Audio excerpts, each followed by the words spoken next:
what's up? Coach Manny pong muli, masayat pasagalang buhay po sa ating lahat.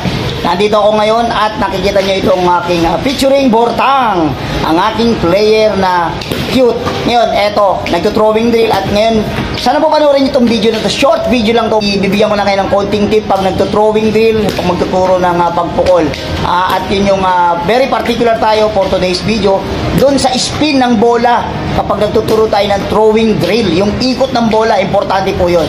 Ayun, so ngayon po, kagaya na sinabi ko, ang ating focus ngayon ay yung tamang ikot ng bola. Dahil alam nyo ba na ang tamang pagpukol ay nakadepende rin sa ikot ng bola. Lalo na kapag tayo magtuturo ng basic throwing, kailangan tama rin yung ikot ng bola. Kasi alam nyo, ang bola ay gumagalaw, depende sa ikot. Kapag gumalaw ng ganyan, ito po, horizontal spin, yan ay liliko. Pag gumalaw ng ganon, kabila, liliko naman sa kabila. So mahihirapan yung receiver. At yun yung possible na maging cause ng error, di ba? Na nangyayari sa first base o kahit saan sa mga bases nangyayari. So ngayon po ay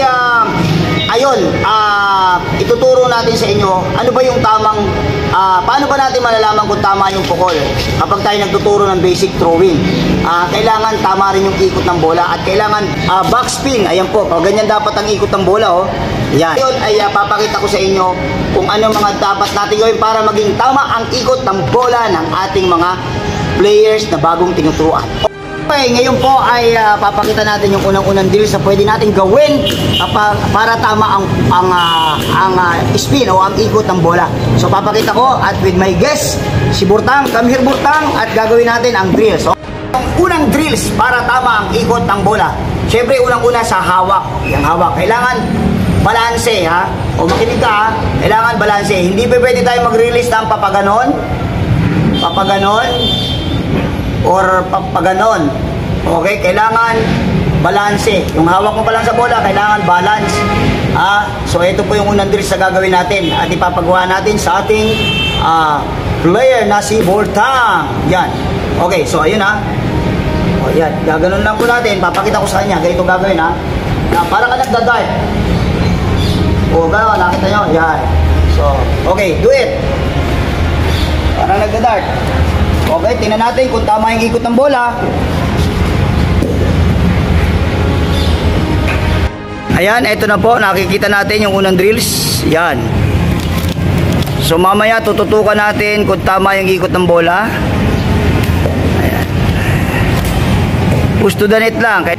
Yung release ng bola kailangan balanse.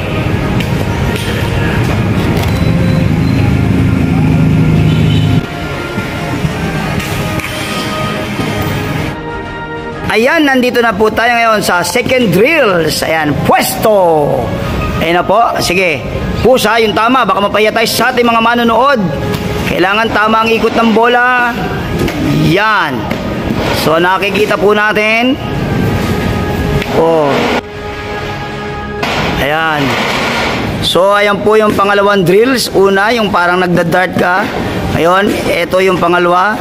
So, para lang ma-check natin kung tama yung ikot ng bola. So, ayun po yung dalawang drills na pwede kong i-share sa inyo na pwede nyong gayahin kung gusto nyo, kung kayo naniniwala sa amin.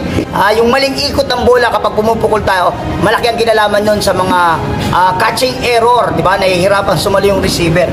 Kaya yun po. So napakasimple lang po, yung ating gagawin. Yung drills na yun, pwede natin gawin ng paulit-ulit para magkaroon ng muscle memory at mamaster ng bata yung tamang ikot ng bola.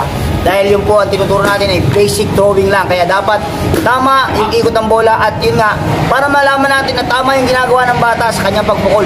Doon sa ikot pa lang makikita natin. Kailangan yung ganito, yung backspin. Yan, ganyang ikot. So ayun po, at sana ay meron kayong natutunan kahit paano. Sana ay may apply nyo sa inyong mga players, yung mga hindi pa nakakaalam. Ayun po. Maraming salamat sa inyong panonood at sana abangan nyo po ang aming mga susunod na video. Abangan nyo pag ito yung magaling na itong si akin itong masterpiece ko na si Bortang, ang aking isang dinidevelop na player. Ayun po. Maraming salamat. Mabuhay kayong lahat. God bless you all.